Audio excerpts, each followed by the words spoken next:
How did you even get into the Brodie League? I'm very interested how you guys even found it because it was the first season of it. So they already had a league in Houston. Yep. And then Terry, he always hit me up about basketball stuff. You know, we hoop together. And then he was like, Brodie thinking about coming down here. I'm like, oh, yeah, we on the phone for a little minute. I'm like, just let me know, bro, if they really coming down here. And so they come down, they give them a discount code when I sign up. Mm-hmm. I'm like, bro, the price is crazy. But the discount kind of knocked it down a little bit, so I'm just paying it, whatever.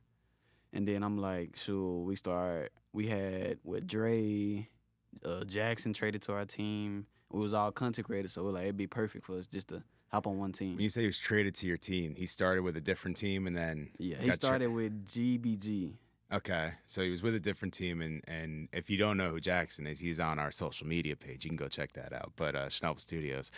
But so you got all these content creators together, which when I first came in and I was first contacted about it, that's what I was told. It's like it's a lot of content creators that come together, but not everybody was. There were definitely some teams that were not content creators. There were definitely some teams in there that were not content creators, and I always would watch them and be like, sometimes you feel a little bad because you're like, man, like there came the hoop. And you're, especially you, just like 360 dunking on some kid. Some kid that's just like, I was just trying to play in a men's league. But it was a lot of fun to watch and stuff like that. So you guys you find it's coming, you get the team together. You guys always hoop together. Do you play on other teams outside of Brodie League? And you're like, let's bring that team to Brodie League? Or you kind of...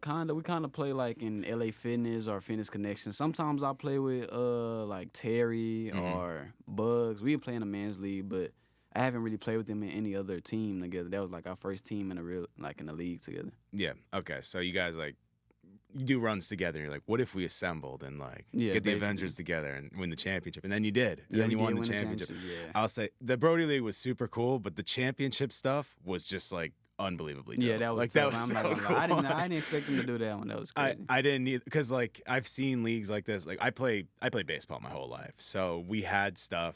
Unfortunately, when I got to those types of leagues, we always lost in the champion. I lost in 4 straight championships, if you can believe that. Very frustrating. That's crazy. Yeah, I would be mad. I ain't gonna lie. I was gonna be mad if we would have lost the other championship. Yeah, I played in New York for 2 years, lost in the championship, and then I moved to Boston, lost in the championship. Then I moved, and I played another team in Boston, lost in the championship. So we lost in the championship literally 4 straight years, and in 3 different teams, 4 different years. It was frustrating, but I've seen the championship. I've seen them celebrate. I've seen them celebrate, and you get a trophy. And some leagues have shirts or something like that. But like Brodie League went all out. You got a ring, you got a shirt.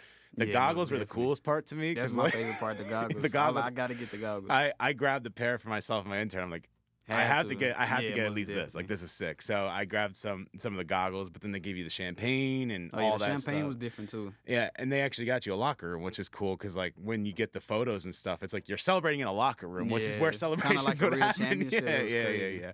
But yeah, I thought that was so cool how they put all that together, and the rings were a nice touch, and the belt was a nice touch too, which you won the belt. Yes, sir. You won the MVP of the championship. How'd that feel? It felt good. I really didn't think I was gonna win it. I felt like my teammate Derek was gonna win. It felt like he was scoring a lot more than I was. You know what? As somebody that watched the whole game, you had some of the biggest clutch moments, though. And again, you can find that on Schnabel Studios page. But you had some of the biggest clutch moments where you had like a steal and a dunk right at halftime, and then you had another steal that led to the Prince 3 that like gave you guys a lead and stuff. You had the game. Man.